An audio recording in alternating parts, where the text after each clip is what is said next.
And yeah, first of all, just any team news ahead of the Boxing Day game? I guess from the game, as far as I'm aware, no issues. And obviously, Destiny, who was on the bench, obviously wasn't 100%, but he should be right for the next game. Bentacore's available, obviously, after his suspension. And that's kind of it at the moment. Just overall on the season so far, your side averages 6 shots on target per game, more than anyone else. You've scored more goals than anyone else in the league, and your goal difference is only bettered by the 3 teams at the top. Yet you're 11th in the league. Do you feel like a little bit unlucky and surprised to be where you are? Oh, no, I don't think you feel unlucky because I think these kind of things. I think over the course of a season, you'd like to think it all evens out. I mean, there are circumstances to kind of where we're at from a position on the table. And a lot of that is down to sort of both, I guess, inconsistency in performances, sometimes inconsistency in games, and also kind of inconsistency in the kind of team we can put out there. All those kind of things have kind of damaged our sort of ability to get into a stronger position in the league. But as you said, and I've said all along, I still think there's growth in the team during this period. I still think there's a lot of positive things within what we're doing, notwithstanding that we need to improve our position. And you mentioned the inconsistency of the players you've been able to put out. It's like no secret that you've struggled with injuries this year. Just a week until the January transfer market, is that something that you might be looking into, particularly for a bit of reinforcement in defence? I think, yeah, reinforcement. Like I said a while ago, kind of been planning, and a lot of it was going to be around sort of where we're at around this time.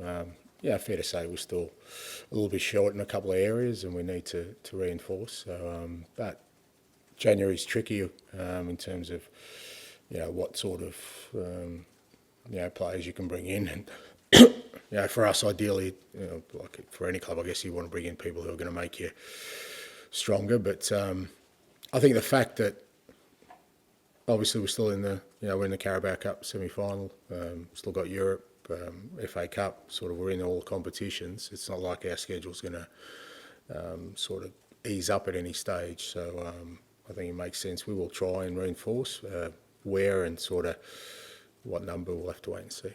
And you mentioned Rodrigo Bentacore there. How big of a boost is that to have him back, and can we expect him to be starting on Boxing Day? Yeah, it's good to have him back. He's obviously, he's been working hard at training, but yeah, in terms of Boxing Day, we'll see. But certainly just to have an extra body. I think, what the players have sort of had to deal with, core group of players over the last sort of 3 weeks or so has been, very, very demanding on them, fair to say. Knock on wood, most of them have got through it pretty well in terms of not getting any more injuries, thankfully for us. But it'll be nice to have just some ability to, rotate some players and even sort of make substitutions in games that hopefully will help us. Cheers. Good luck. Nev. Hi. Merry Christmas. Good seeing you, Ange.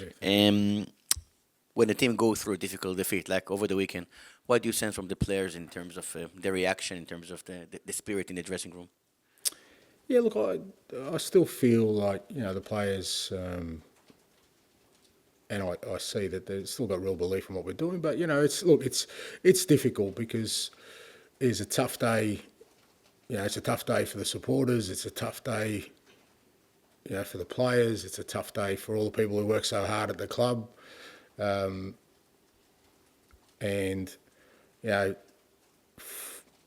my perspective, I take responsibility for that because I'm the one that's kind of charting this course for us. And, what I try and sort of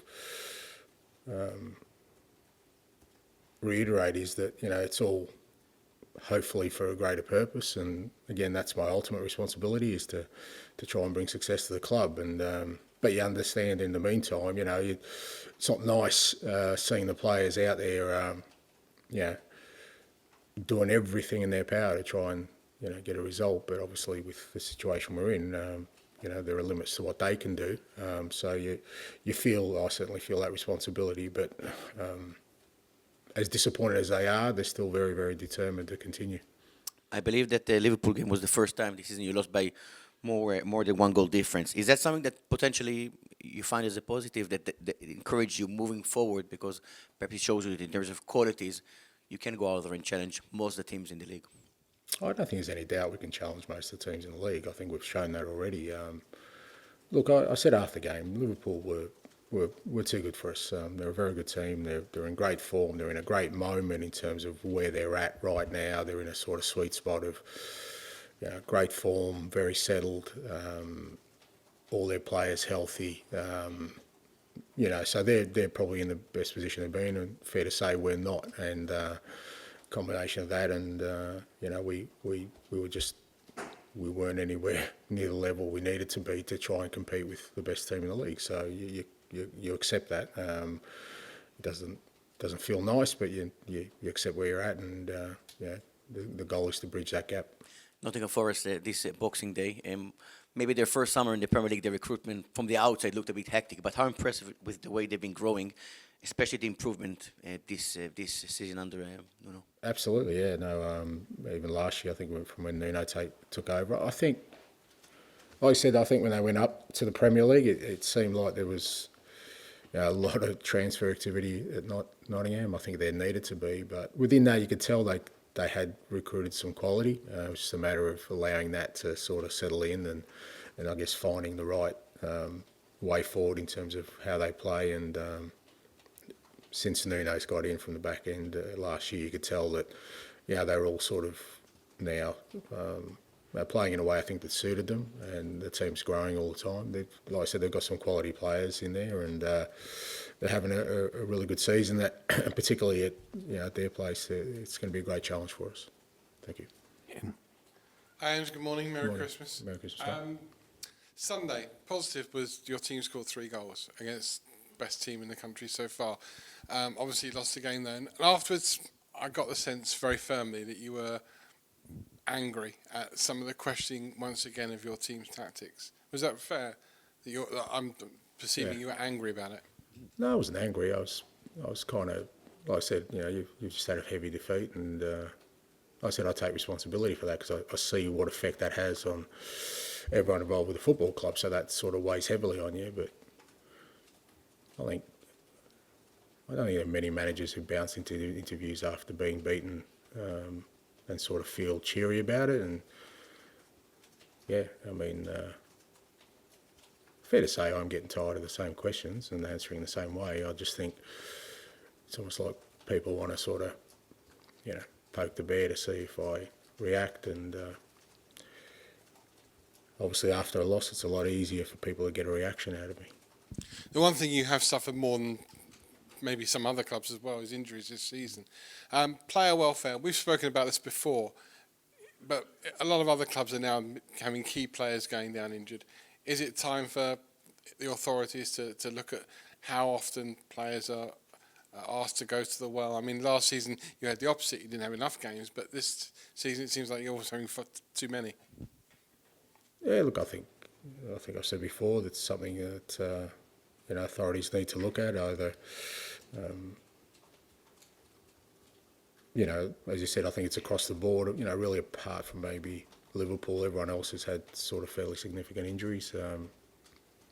Us more than most, but most clubs have been affected, and I think it's why the sort of Premier League's pretty tight, apart from Liverpool, to be honest. I think it comes down to either the fixturing at some point needs to ease, whether that happens or not. I'm not too optimistic about it because it seems like every year we're adding more tournaments, so I don't think that's really kind of making an impact. It's either that or you increase squads and give opportunities to clubs to have bigger squads, because certainly the current workload for players is becoming, I think, increasingly difficult to manage. And finally, ahead of last week's game with Liverpool, Arne Slot said some really lovely things about you, praised you and your style of play. Pretty much similar things that Nuno Espirito Santo said in his press conference ahead of this game with Forest. How How do you see how he's done at Forest? And do you know much about Nuno? Have you met him, apart from last season? Have you met him much? No, look, I followed Nuno's career for quite a while. He had, he had a couple of my players, Australian players at times in his teams, and look, I got great admiration for him because, he went through a similarly tough time where people just like to write people off, even though he'd done a great job at Wolves. He obviously came here and didn't work out for him, which it just happens, mate. And but he's shown he's a top manager, and as I said, he's doing a fantastic job at Forest. You've got to think, last couple of years, last few years, the teams that have come up have really struggled.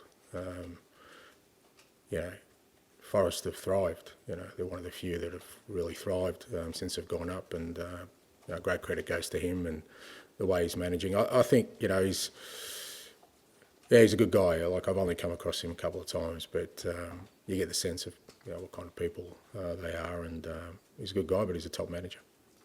Thanks, mate. Ali. Hi, Ange. Merry Christmas to you. You too. You've been so proud of your players and the kind of the effort they've put in with such a small group.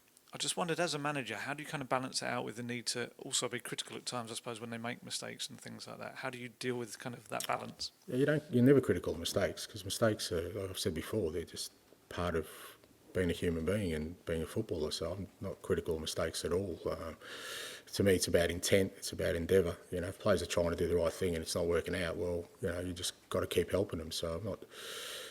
I can't be critical of this group of players at the moment in any sense, and I think it would be unfair for anyone to, because what they're doing is they're giving absolute maximum effort. That's backed up by the physical parameters you put against what they're doing, and they're trying to do it in the way that I'm asking them to. So how can I be critical of that? I think that would be hypocritical of me to kind of, I think the players are doing their part. They're doing it to the maximum of their ability, and it's a credit to them. And I still think in the long term that's going to hold us in good stead with the growth they're going to have, because if they can maintain belief through this tough period, then like I said, we'll hit smoother waters. We'll get to a better place, and I think it's going to make them better equipped to handle what's ahead. So about Destiny, what was the issue he had? He's just a bit sore from the game before. Obviously, he had a bit of a quad after the Southampton game. So he trained, but he wasn't feeling 100%. So, we can't afford any more injuries. So, in a normal situation, you might have risked him and say, well, you know what, he felt pretty good. But if I get one more player down, we're at bare bones anyway. So we just felt it was more prudent to not use him if not required. And Archie Gray obviously has adapted so well to what you've asked of him. Is that a potential position for him now going forward? Yeah, it depends. I mean, that'll depend kind of on Archie and how he develops. He's growing all the time. Again, what he's doing at the age of 18 in the Premier League, toughest league in the world, is just, like I said, that's why I'm really proud of the players and the efforts they're putting in. They're not seeking or wanting excuses. They're disappointed with the way things went on the weekend. But like I said, for us, the growth we're going to get from players like Archie and others is enormous. Just a quick one on January transfers. I mean, how do you balance the need, because you need bodies now, so you kind of preferably would be better to move early in the window, but then also, like you say, getting the right players. Yeah, that's a balancing act. I mean, you don't want to sort of, you don't just want to panic and sort of bring in anybody that you don't feel is going to, help our cause in the back half of the year. So, but I think we've already shown we're pretty sort of methodical and sort of prudent about our work, and we'll make sure we bring somebody in who's going to help us. Finish this section with George, please. Hi, Ange. Brandan Johnson's had a very productive season, but found himself out of the team lately. So what more do you want to see from him over the next week to 2 weeks? Nothing more. You just keep doing what he's doing. Obviously, the balance of the team, I've had Decky there, and Decky's doing really well. He scored, I think, in the last 5 games. So it's just a balance of the team. And, part of it is, again, we don't have a lot of options up there. And it's about managing that load. And, again, we're already overburdening a couple of players in that area. So yeah, it's good to have Brendan, who we're kind of managing through this period, and yeah, he'll play significant minutes. And Rodrigo obviously made a mistake and has served his punishment. How kind of determined is he to come back in and help the team? Because I imagine he's sat there for the last 7 games and obviously seen how much the squad and the team have gone through. Yeah, I think that's the case for all the guys. Even the injured guys. They're around the group all the time, and they want to help. They want to contribute. They know we're in a tough moment, and I guess for Rodrigo, it's been even more frustrating because it's not an injury that's kind of kept him out. But as you said, he made a mistake. He's served his punishment now, and he wants to help the team. And just finally, what does Christmas Day look like for you? I think last year you said the family left you and went back to Australia. Are they here this year, or are you going to be home? No, it's a family tradition, mate. I'm on my own, and family's in the warmer climate in Australia with family. I think we've got a couple of young boys, mate, and it's important. They're around family at this time, and so I'll kind of give them a call in the morning and then get on about my day. Merry Christmas. Okay,